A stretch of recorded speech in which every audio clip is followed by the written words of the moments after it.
Bonjour, bonjour à toutes et à tous. J'attends que je vois des connexions qui sont en cours, donc j'attends que tout le monde soit connecté et on va pouvoir commencer cette JPO. On est pour une heure et demie ensemble. On va vous présenter donc l'école de design La Fontaine. Juste avant de commencer, dites-moi si l'image et le son sont OK. Dans le chat, faites-moi un petit OK ou un petit pouce pour ceux qui ont la caméra allumée pour me dire si c'est parfait. Oui, c'est parfait. Vidéo et son OK. Eh bien, super. Ben, écoutez, on va pas plus attendre et on va tout de suite démarrer. Donc, je vais vous partager mon écran. Alors, est-ce que c'est OK? Est-ce que vous voyez bien mon partage d'écran? Oui, c'est tout bon? Parfait.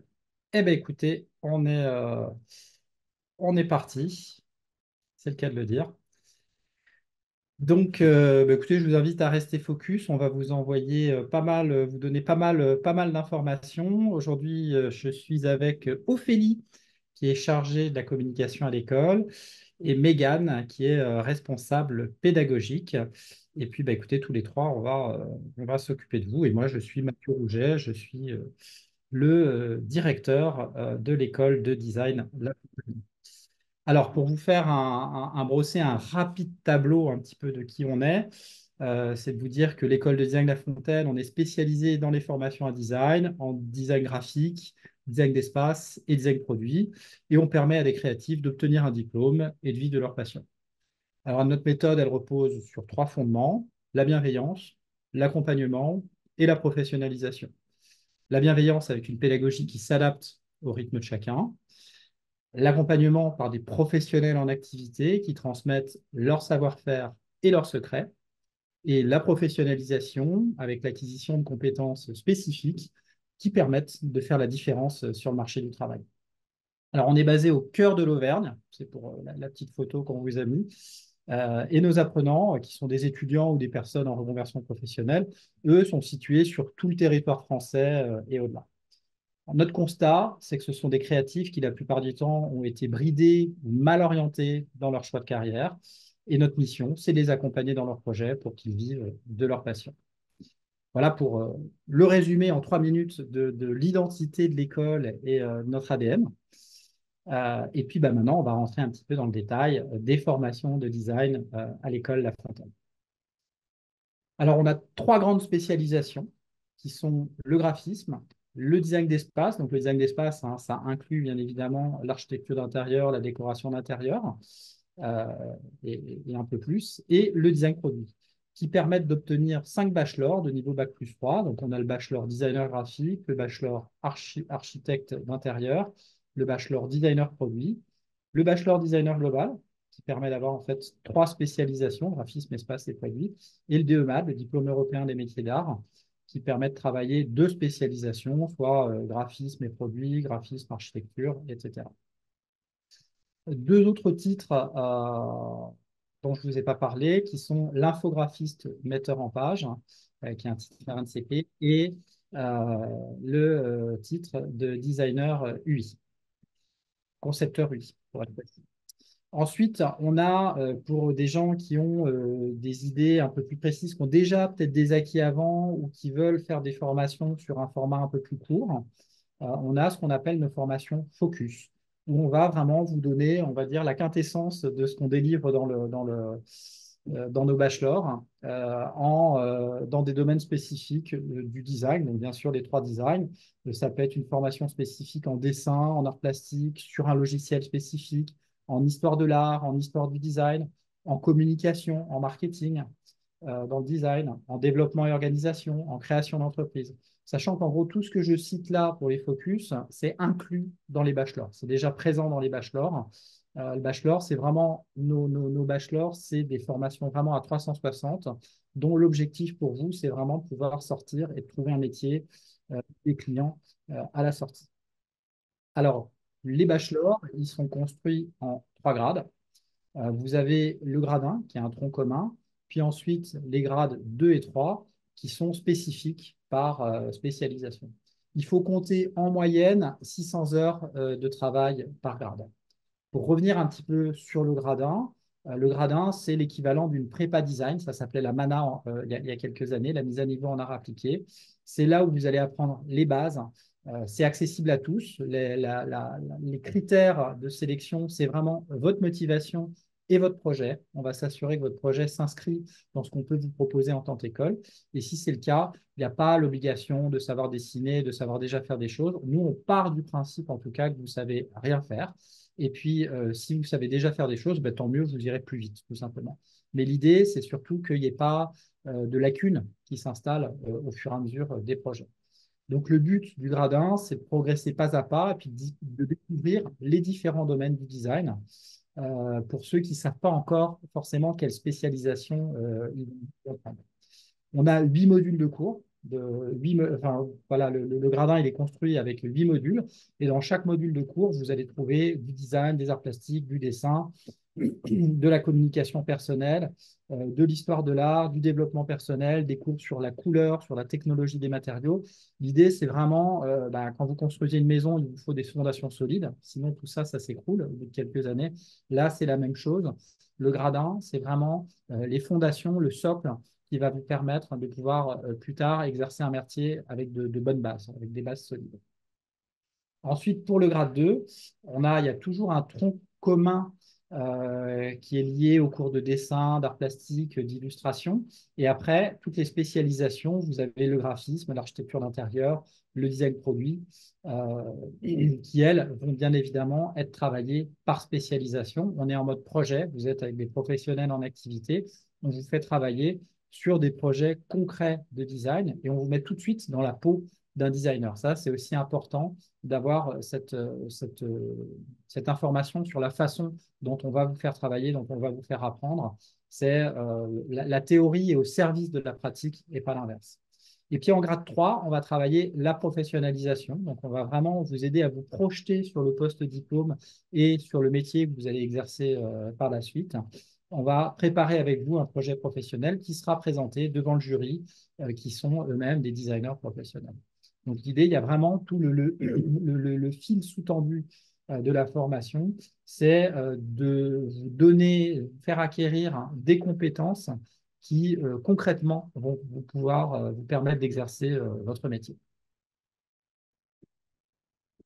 Alors, justement, ces compétences qu'il faut travailler, nous, ce qu'on a constaté, c'est qu'il y avait des compétences qui faisaient la différence. Parce qu'on peut être le meilleur designer du monde, on peut être super bon techniquement, on peut être un bon créatif. Si on ne sait pas se mettre en valeur, si on ne sait pas aller chercher des clients ou chercher une entreprise pour être salarié, si on ne sait pas faire ça, si on n'a pas ces outils-là, ben, on peut quand même galérer, en fait. Donc, il y a des compétences qui vont vous permettre de faire la différence parce que dans l'apprentissage, il y a le savoir théorique, par exemple la théorie des couleurs, les matériaux, la perspective, l'histoire de l'art. Mais il y a aussi les savoir-faire pratiques, donc les compétences concrètes que vous allez apprendre, où là, ben, c'est justement le fait d'être en mode projet, ça va vous permettre de favoriser l'application de ces connaissances. Et puis le troisième point clé, c'est le savoir-être, c'est-à-dire votre comportement et l'utilisation à bon escient des savoirs que vous avez appris. Et pour ça, ben, il va falloir apprendre à cultiver ce qu'on appelle les soft skills, qui est un mot voilà, dans les RH, hein, ce qu'on appelle les compétences douces. Et c'est nous, ce qu'on a identifié, c'est que c'était important de travailler sur soi-même. Alors, on parle de cours de développement personnel ou de connaissance de soi, en quelque sorte, sans virer. L'idée, c'est mieux vous vous connaissez, mieux vous serez à l'aise, en fait, avec vos futurs clients, avec les futures équipes avec lesquelles vous travaillerez, plus vous serez à même de mettre votre créativité au service de votre projet. Et puis, bien, outre le savoir-être, il y a d'avoir des compétences en communication, en gestion, en marketing, de vous dire qu'il faut savoir ce que c'est qu'un devis, une facture, les droits de propriété, comment ça se passe. 50% des designers sont à leur compte, sont en freelance. Donc, il faut que vous ayez cette vision suffisamment large de vous dire, je ne me contente pas de faire un projet et puis après, je ne sais pas ce qui se passe. C'est si je fais un logo, quels sont les droits, quels sont les droits que je cède à la personne à qui je donne ce logo? Comment est-ce que je fais un devis, une facture? Quel est le contrat de prestation de service que je fais signer à mon client? Tous ces éléments-là, que vous soyez salarié ou indépendant, c'est des choses dont ça doit faire partie de votre écosystème professionnel, vous devez le connaître. Donc ces cours-là ont vraiment du sens et de l'importance quand on veut devenir designer. Toute la partie communication, que ce soit les réseaux sociaux, que ce soit le bouche à oreille, que ce soit les salons, c'est aussi important que vous ayez conscience de comment est-ce que vous allez vous présenter, quels sont les leviers que vous allez utiliser pour vous faire connaître votre travail et vous mettre en valeur. Qui plus est, en connaissant ces outils, vous pourrez aussi vous en servir pour vos futurs clients, parce que le designer, une fois de plus, ce n'est pas qu'un créatif. Dans les arts appliqués, on met sa créativité au service d'un projet. Donc, une entreprise qui vous fait faire un logo, une charte graphique, un site Internet, ce n'est pas pour le plaisir du beau, c'est qu'elle elle veut paraître mieux auprès de ses clients, elle veut faire comprendre ce qu'elle vend, ses produits.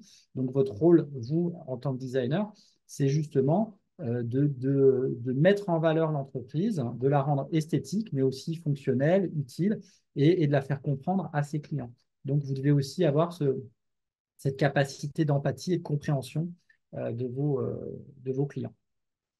Voilà pour la partie, voilà les compétences qui font la différence et qu'il est important de travailler tout au long de la formation. Alors, comment se déroule la formation? Alors, nous, on a modélisé un parcours d'apprentissage qui est vraiment, alors qu'on espère efficace en tout cas, on constate que ça fonctionne en tout cas, et qui est surtout qui est adapté aux différentes situations et aux différents rythmes possibles, parce qu'on a différents types d'étudiants.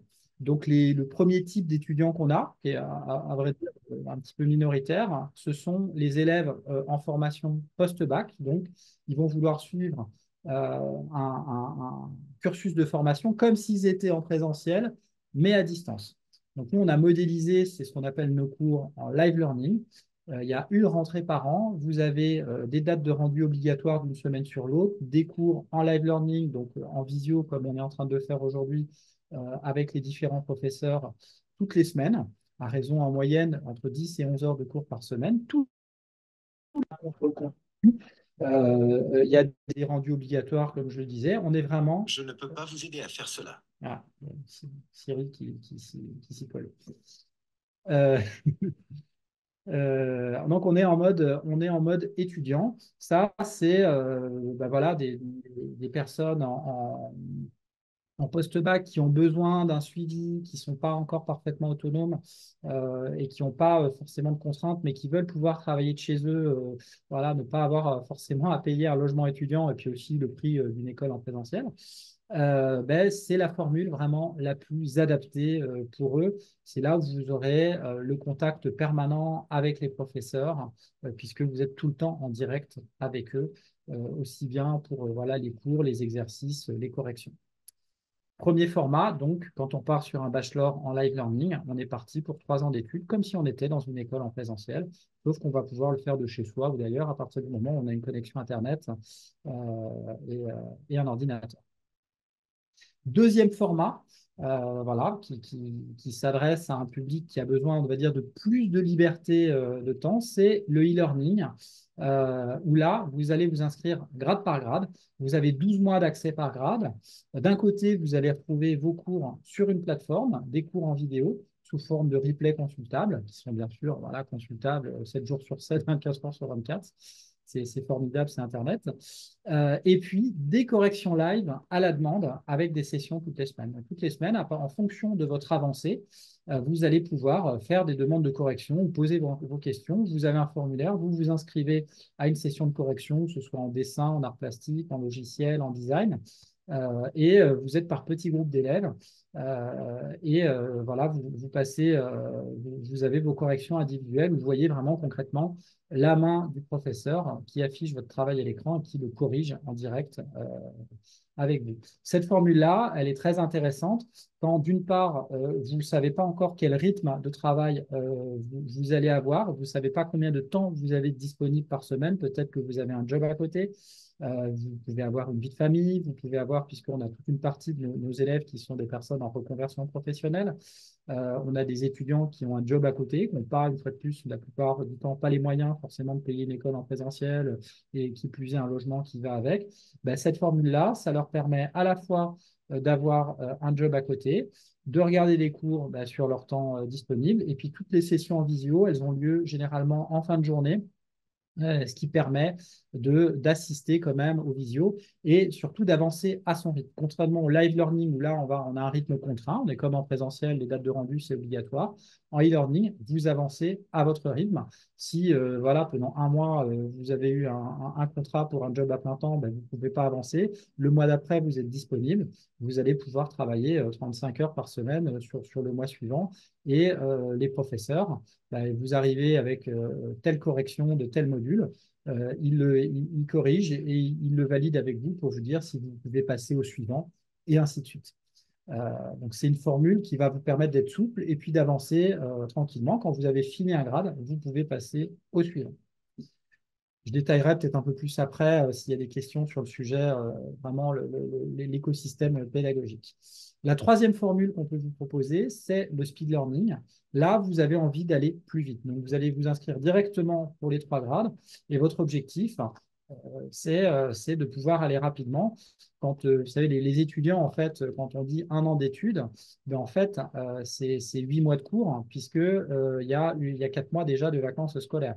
Quand on enlève 1 ou 2 mois de stage, en concret, il y a en moyenne 6 mois temps plein en fait, d'études dans les écoles en présentiel. Donc, de la même façon, en speed learning, vous pouvez dire, OK, je veux aller plus vite. Et le speed learning vous permet de vous inscrire sur les 3 grades. Et dès que vous avez validé et fini un grade, vous pouvez enchaîner sur le suivant. Donc là, dans le meilleur des cas, vous allez pouvoir, en 12 à 15 mois, faire la formation, compter plutôt 15 à 18, hein, si on veut être réaliste, en fonction de votre niveau. Alors, une fois de plus, ça, c'est très variable. Un étudiant n'aura pas la même force de travail, généralement, qu'une personne en reconversion professionnelle qui a déjà une organisation, qui a déjà une expérience, on va dire, du monde du travail et qui va appréhender les projets de façon beaucoup plus rapide et efficace. Dernière formule, qui est, on va dire, la formule la plus souple et vraiment qui demande le plus d'autonomie, c'est l'access learning. On a eu cette demande d'avoir une formule 100% en autonomie et puis surtout sans engagement. Dans cette formule, il n'y a pas de correction en live. C'est la seule où il n'y a pas de correction en live. Vous allez avoir accès à la plateforme. Vous allez être en totale autonomie pour avancer sur votre projet et votre programme. Et quand vous serez prêt pour passer, pour valider un grade, pour le coup, vous vous inscrirez à une session de partiel et vous pourrez passer vos partiels, les écrits, les oraux à distance. Les oraux, vous êtes en visio, en individuel avec vos professeurs. Les écrits, vous avez un travail à rendre. Quand on parle d'écrits, hein, ce n'est pas des dissertations, c'est des projets hein, de dessin, de design d'art plastique à réaliser. Vous avez un temps donné pour le rendre et le déposer sur le drive de l'école. Ça vous permet d'être en autonomie, d'avancer à votre rythme et puis aussi d'avoir un forfait beaucoup plus souple dans le sens où vous avez un forfait mensuel. Et puis, si vous décidez de l'arrêter du jour au lendemain, vous avez totale liberté pour le faire. Ce qui n'est pas le cas des formules en e-learning, speed learning ou live learning, où là, passer l'entretien, enfin dans tous les cas, il y a un entretien, un questionnaire, j'en parlerai après, on vous demande de vous engager pour l'année, puisque notre objectif, nous, c'est de vous faire réussir, donc ça demande un investissement de votre part et de nous assurer et de vous assurer que vous êtes au bon endroit et que nous, on est en capacité de vous aider. Donc l'objectif, c'est d'aller là-dessus. Alors, pour résumer les points forts, on va dire, de l'école, ce sont des enseignants professionnels en activité dans leur spécialité, une pédagogie en mode projet, 100% ancrée dans la réalité, un suivi individuel en petits effectifs, favorisant l'acquisition progressive, un accès direct à vos professeurs pour vos questions et corrections, un conseiller pédagogique dédié, joignable 5 jours sur 7, des possibilités d'interaction avec les autres élèves sur notre Discord, une plateforme avec tous vos cours, vidéos, replay des lives, PDF hein, et beaucoup d'autres choses, des cours supplémentaires justement pour faire la différence, un emploi du temps optimisé et modulable en fonction de votre rythme, et aussi des options adaptées aux étudiants et à la reconversion professionnelle. Et pour conclure, on peut dire c'est un mode de fonctionnement pédagogique qui est en phase avec la réalité du métier. Alors, pour parler du suivi pédagogique, je vais laisser la parole à Mégane, notre responsable pédagogique, qui va vous expliquer comment se passe le suivi pédagogique à l'école. Mégane, c'est à toi. Oui, merci Mathieu. Bonjour tout le monde. Alors du coup, je vais vous parler un petit peu du suivi pédagogique qu'on a mis en place à l'école La Fontaine. Parce que quand on est à distance, il y a peut-être des moments où on peut se sentir un peu seul. Et du coup, pour pallier à ça, on a développé plein d'outils en fait pour vous suivre et pour vous permettre de réaliser les objectifs professionnels que vous êtes fixés quand vous êtes inscrit. Donc, du coup, avec Antoine, on va s'occuper de vous proposer des rendez-vous pédagogiques assez régulièrement dans l'année. Donc, de votre entrée en formation finalement jusqu'à votre sortie. Donc, vous n'êtes pas seul. Vous avez aussi, comme Mathieu l'a dit tout à l'heure, le contact avec vos professeurs très régulièrement. Donc, ils vont vous proposer des corrections, des conseils aussi sur vos projets. Et du coup, en fait, vous avez vraiment ces retours-là chaque semaine selon forcément la formule que vous aurez choisie. Et du coup, on a développé des petits outils. Donc, vous pouvez nous joindre soit par téléphone, soit par mail, et aussi par un outil qui s'appelle Discord. Donc, Discord, c'est un outil qui va nous permettre de partager pas mal de contenu pédagogique, de discuter avec vous assez facilement parce que c'est comme une messagerie en fait instantanée. Donc, soit vous avez des petits forums, enfin, c'est pas des forums, c'est des salons sur lesquels il y a des thèmes et on peut discuter sur des thèmes. Soit vous pouvez nous contacter en privé selon en fait la problématique que vous rencontrez si vous avez des problématiques. Donc voilà, donc on vous aide, on répond à vos questions, on veille à ce que vous puissiez du coup réaliser vos objectifs, hein, vraiment, que vous soyez d'ailleurs en sortie de bac ou en reconversion professionnelle, on va vraiment être à l'écoute et on va être en soutien toujours dans la bienveillance en fait pour pouvoir vous aider en fait dans ce genre de cas-là. Et donc de votre entrée en formation jusqu'à la sortie et même après, hein. D'ailleurs, si vous avez un projet professionnel, on est là aussi pour vous aider à le mettre en place même si vous êtes sorti de l'école. Donc, pour résumer un petit peu ce que je viens de vous dire, donc on fait des points en visio très régulièrement. On vous donne des conseils en termes d'orientation aussi, parce que des fois, c'est un peu flou. Le domaine du design, c'est assez vaste. Vous n'êtes pas obligé de savoir tout de suite, hein, en grade 1. La plupart du temps, enfin beaucoup d'entre vous découvrent les domaines du design et du coup, on peut parler de tout ça, voir quels sont les domaines que vous préférez, dans lesquels vous avez peut-être le plus de facilité. Et ensuite, on décortique et puis on essaie de se donner des objectifs. Il y a aussi des conseils organisationnels, hein, parce que parfois, quand on sort d'école, on n'est pas aussi organisé que quand on travaille déjà dans le milieu professionnel. Et du coup, on a plein d'outils, plein d'astuces pour vous aider à vous organiser.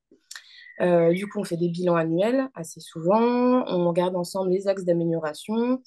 Et puis, on vous prépare surtout à l'oral de diplôme. Donc, l'oral de diplôme, ça va vous permettre de créer votre book à la fin de l'année et de pouvoir ensuite partir sur le marché du travail.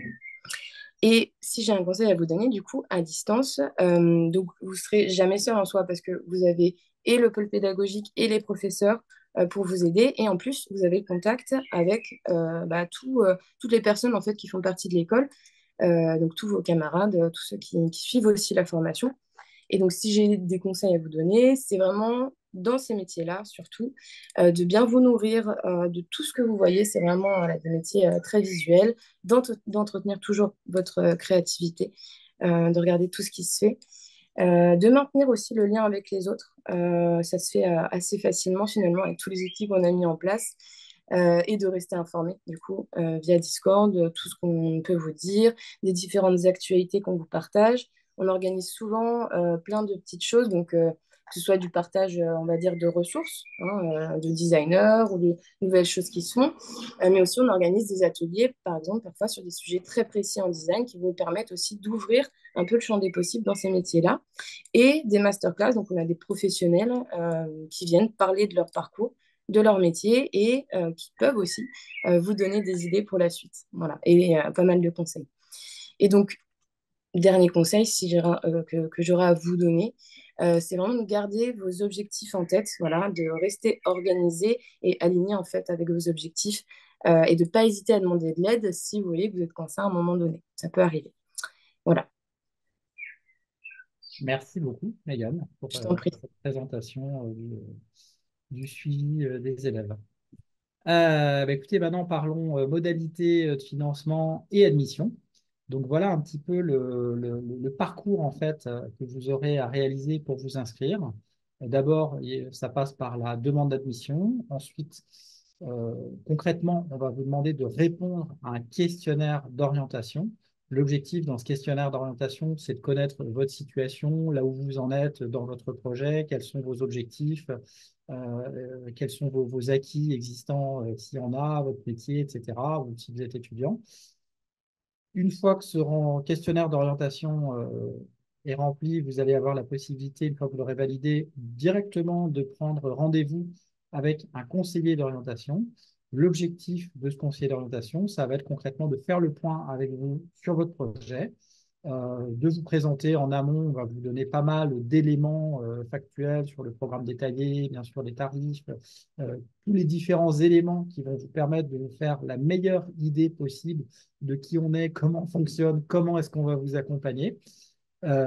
Et puis, si tous les feux sont ouverts, ben, on pourra bien évidemment vous accueillir dans l'école. On choisira ensemble une date d'entrée en formation. Ce que je n'ai pas précisé, c'est quand on est en e-learning ou speed learning, nous faisons des rentrées tous les mois en formation tout au long de l'année. Voilà. Pour parler tarifs, donc la formation en live learning, qui est le format entre guillemets, comme en présentiel, mais à distance, on est à 4 380 euros par grade. Vous pouvez payer en 12 mensualités de 375 euros. La rentrée est la première semaine d'octobre. Donc, c'est ceux qui sont intéressés par cette formule, c'est vraiment maintenant qu'il faut s'en préoccuper. Si vous souhaitez rentrer directement en grade 2, c'est possible de le faire. C'est sur dossier, sur équivalence. Donc, ça peut être soit un diplôme validé d'une première année d'une école de design, plus un book, soit, on va parler de principe de validation des acquis. Si vous êtes en reconversion professionnelle et que vous avez déjà une expérience, que vous êtes en capacité de vous montrer que le contenu pédagogique du gradin, vous l'avez acquis, on va passer ça en commission. Si on estime que c'est OK, on pourra vous admettre en grade 2. L'objectif, c'est bien évidemment que vous ne vous retrouviez pas en difficulté en grade 2 si vous avez des lacunes. Deuxième formule possible, c'est le e-learning qui revient à 2 448 euros par grade. Vous pouvez aussi payer en 12 fois, donc ça fait 214 euros sur 12 mois. Troisième formule, le speed learning. Là, vous inscrivez directement sur les 3 grades.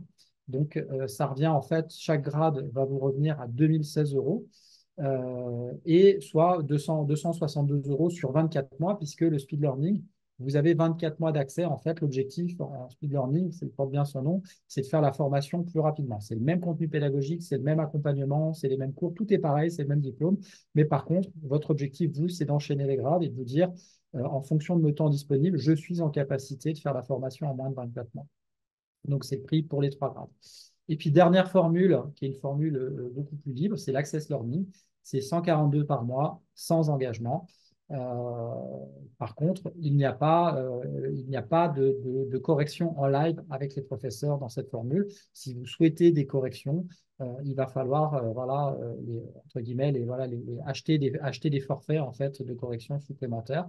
Mais vous pouvez, si vous savez où vous allez par rapport à cette formule, on prendra toujours le temps de vous expliquer vraiment concrètement comment ça fonctionne pour que vous ne soyez pas surpris. Aller directement au partiel avec cette formule.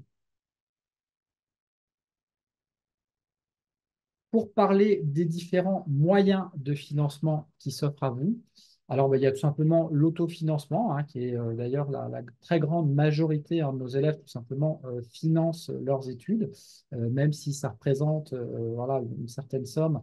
On est pour une qualité d'enseignement, de suivi et de contenu pédagogique qui est équivalent à une formation en présentiel, très largement en dessous des prix en présentiel.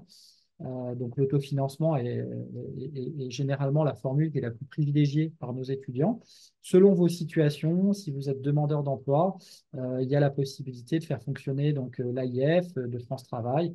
Là, on montera un dossier avec vous, on vous expliquera comment maximiser vos chances de réussite pour pouvoir obtenir un financement. On a tout un tas de documents qui sont à votre disposition pour vous aider, pour réaliser un bilan de compétences, un business plan, etc., pour vous aider à convaincre votre conseiller et puis vous-même, de façon d'avoir une meilleure visibilité par rapport à votre projet et vous assurer qu'il correspond. On a certaines personnes qui font financer via le PSE, hein, plan de sauvegarde de l'emploi.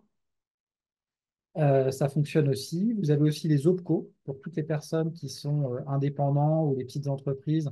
Donc les OPCO, c'est le système de financement en fait qui est souscrit par les entreprises pour leurs salariés.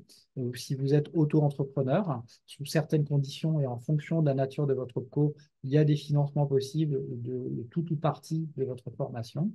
Euh, et le CPF, alors je tiens à préciser, sous certaines conditions, puis le CPF ne va fonctionner que pour les formations qui sont RNCP.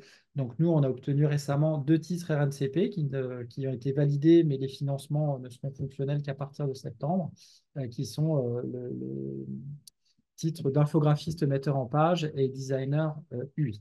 Bon, tout ça, là, je ne vais pas rentrer dans les détails maintenant, mais si vous avez des questions là-dessus et que vous avez besoin ou souhaitez utiliser votre CPF, on verra si tout simplement on peut le faire, si ça colle avec si c'est faisable dans le cadre de votre projet.